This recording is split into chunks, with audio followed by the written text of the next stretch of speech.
What's up everybody, Damian Brown here, Remax Ocean Point. Today I want to talk a little bit about the pitfalls of overpricing your home.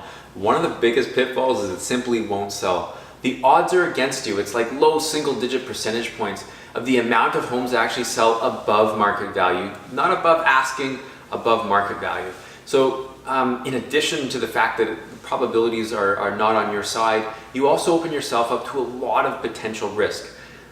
You know, even if you have a longer term time horizon, even if you find that needle in a haystack buyer that really values that home in the same way that you feel it's worth, look, the market could fall out from under you, interest rates could increase, lending could tighten up, there's a lot of things. Your life situation can change, all of which don't bode well for a home that's been overpriced or sitting on the market for too long. Speaking of sitting on the market for too long, the longer a home sits in the market, the less likely it is, generally speaking, especially in this market environment, to get what you're asking for.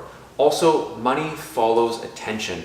In the context of real estate, what do I mean by that? Buyers, realtors, they all typically search for homes in a similar way. Whether some online platform, they're going to type in, you know, how many bedrooms they want, bathrooms, location, and most importantly, how much they're willing to spend for that. So if your criteria is similar to someone else's criteria, but it's overpriced, that search parameter of qualified buyers that are going to be viewing it, money and attention, it's just not going to be there. So, you know, and look, if you're not getting a whole lot of views, you're not getting a whole lot of interest, you still might get some showings here and there, but generally what happens is those showings are really to help someone else justify another purchase. So they're comparing your home to another home. If the other home might be, you know, far better priced, and they just say, well, I wouldn't pay an extra $30 or $40 or $50,000 for that, they're probably not. So just kind of keeping that in context. And even if you do find that, as I said, needle in a haystack buyer, most people still have to go to the bank to get a loan, a mortgage, etc. If that's the case, somehow there's got to be comparables. There's got to be some really serious justification as to why they're lending that amount.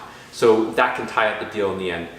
What to do? Well, first, take it, reverse engineer exactly what you want. Understand that price isn't necessarily always the thing that sells it. It's also price and terms. So there might be some other ways that you can still have an advantageous sale. What I would suggest is talking with a local realtor that you trust to get a better sense of what's right for you.